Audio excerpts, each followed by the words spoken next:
তারেক রহমান, সালাউদ্দিন আহমেদ, আপনাদেরও উচিত আপনাদের বাসার আইপিএস জেনারেটর, সৌর বিদ্যুৎ, যা বিকল্প যে বিদ্যুৎ ব্যবস্থা আছে সংযোগ, সেটা আজকে খুলে রাখা। আপনারা তো জানেন না, এই যে গরম, বিদ্যুৎ ছাড়া এই যে রাত্রিবেলা কি যে নির্যাতন, একটা মিনিট যায় না ঘুমানো।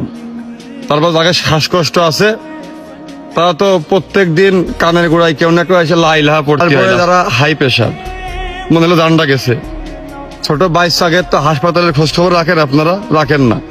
যে দেখেন খালি গরম লাগে লাগে 1 মাস 1.5 মাস করে সেসব বাচ্চারা হাসপাতালে, আমার ভাইস্তারা পর্যন্ত হাসপাতালে। কিছু বিল্ডিং আছে 10 বছরে একবার কারেন্ট যায় না, মানে তারা জানেই না যে কারেন্ট চলে যাওয়ার বিষয়টা কিরকম হয়।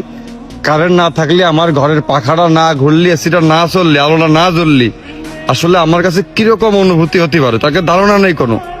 তারা ওই মোবাইলে দেখে যে আজকে আবহাওয়া কত ডিগ্রি সেলসিয়াস তাপমাত্রা, এই ওইটাও দেখে যখন, তখন ওই এসইউভি গাড়ির ভিতরে এসিটা ঠিক ওই 23 ডিগ্রি সেলসিয়াস তাপমাত্রায় সেট করা থাকে, আর বাসা বাড়িতে তো সেটা থাকলেও একটা কমফোর্ট জোনের ভিতরে।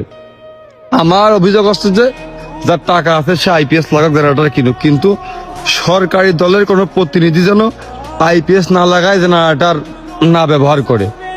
এখন আপনারা যদি মনে করেন যে আপনারা এই টাকা পয়সা আছে বা লাইন লগিন ভালো, আপনার নিজের টাকা দিয়ে আইপিএস কিনে নিয়ে ঘরে সেট করে আরামে ঘুমাবেন, আর আমাদের বাপ মা নিয়ে আমাদের ওই মরা চিন্তা করতে হবে, তাহলে শুনে রাখেন এই সাক্ষী আপনাকে যেরকম ঘুরেছে না, একদিন সব দিক ঘুরবে।